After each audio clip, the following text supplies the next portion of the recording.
ಇವತ್ತು ನಾನು ನಿಮಗೆ ತೋರಿಸ್ತಾ ಇರೋಂಥ ಪ್ರಾಪರ್ಟಿ 20 ಎಕರೆ ರೋಬಸ್ಟಾ ಪ್ಲಾಂಟೇಶನ್. ನೋಡಿ, ಇದೇ ಪ್ರಾಪರ್ಟಿ ಎಂಟ್ರೆನ್ಸೇ ಈ ಥರ ಇದೆ. ಒಂದು 3 ಎಕರೆಯಲ್ಲಿ ಈ ಥರ ಅಡಿಕೆನೂ ಇದೆ. ಆಲ್ರೆಡಿ ತುಂಬ ಚೆನ್ನಾಗಿ ಫಸಲು ಬರ್ತಿದೆ. ಇವಾಗ ಅಡಿಕೆ ಇರೋ ಅಂಥ ಬೌಂಡ್ರಿ ಒಂದು 3 ಎಕರೆ ಇದೆ. ಅಡಿಕೆಗೇ ಮೆಣಸು ಕೂಡ ಹಾಕಿದ್ದಾರೆ, ನೀವು ನೋಡ್ಬೋದು. ಮೆಣಸಿನ ಒಂದು 30ರಿಂದ 40 ಅಡಿ ಹಬ್ಬಿದೆ.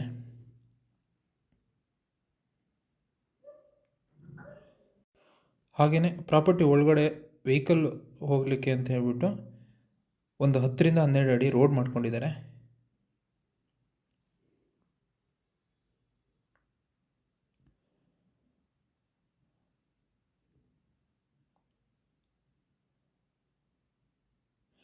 ನೀವೇನು ನೋಡ್ತಾ ಇದ್ದೀರಾ, ಈ ಕಾಫಿ ಗಿಡಗಳೆಲ್ಲ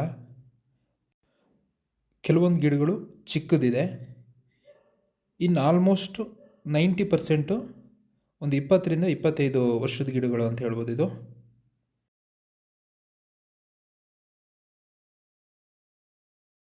ಹಾಗೆಯೇ ಈ ತೋಟದಲ್ಲಿ ಒಳ್ಳೆ ಇನ್ಕಮ್ ಇದೆ. ಕಾಫಿ ಆ್ಯಾವ್ರೇಜ್ ಒಂದು ವರ್ಷಕ್ಕೆ 40ರಿಂದ 45 ಚೀಲ ಕಾಫಿ ಕುಯ್ತಿದ್ದಾರೆ ಪರ್ ಎಕರೆ. ಗಿಡ ನೋಡ್ತಾ ಇರ್ಬೋದು, ತುಂಬ ಚೆನ್ನಾಗಿದೆ, ತುಂಬ ಹೆಲ್ದಿಯಾಗಿದೆ, ತುಂಬ ಚೆನ್ನಾಗಿ ಮೇಂಟೈನ್ ಮಾಡಿದ್ದಾರೆ ಕೂಡ. ಒಟ್ಟಿನಲ್ಲಿ ಗುಡ್ ಕಂಡೀಷನ್ ಕಾಫಿ ತೋಟ ಅಂತ ಹೇಳ್ಬೋದು ಇದನ್ನು. ಇದ್ರ ಜೊತೆನೇ ನಾನು ಮುಂಚೆನೇ ಹೇಳ್ದಂಗೆ ಒಂದು 3 ಎಕರೆಗೆ ಅಡಿಕೆ ಇರೋದ್ರಿಂದ ಅದರಲ್ಲೂ ತುಂಬ ಚೆನ್ನಾಗಿ ಇನ್ಕಮ್ ಬರ್ತಿದೆ.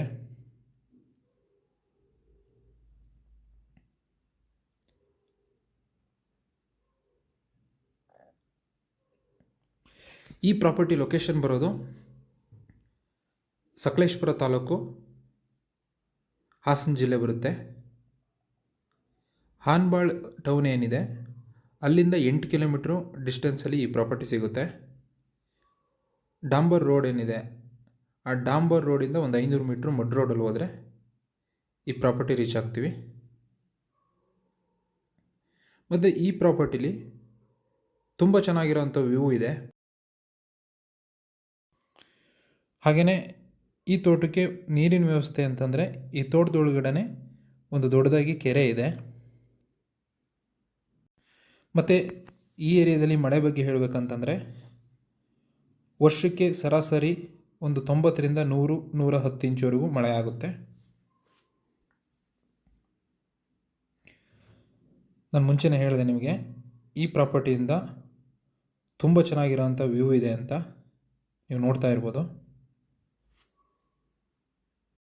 ಸೊ ನಿಮಗೆ ಈ ಪ್ರಾಪರ್ಟಿ ಇಷ್ಟ ಆಗಿದ್ದರೆ ಸ್ಕ್ರೀನ್ ಮೇಲೆ ನನ್ನ ನಂಬರ್ ಇದೆ, ಕಾಲ್ ಮಾಡಿ. ಹಾಗೆ ನಮ್ಮ ಚಾನಲ್ನ ಸಬ್ಸ್ಕ್ರೈಬ್ ಮಾಡಿ ಅಂತ ಹೇಳ್ತಾ ಈ ವಿಡಿಯೋನ ಮುಗಿಸ್ತಾ ಇದ್ದೀನಿ. ಧನ್ಯವಾದಗಳು.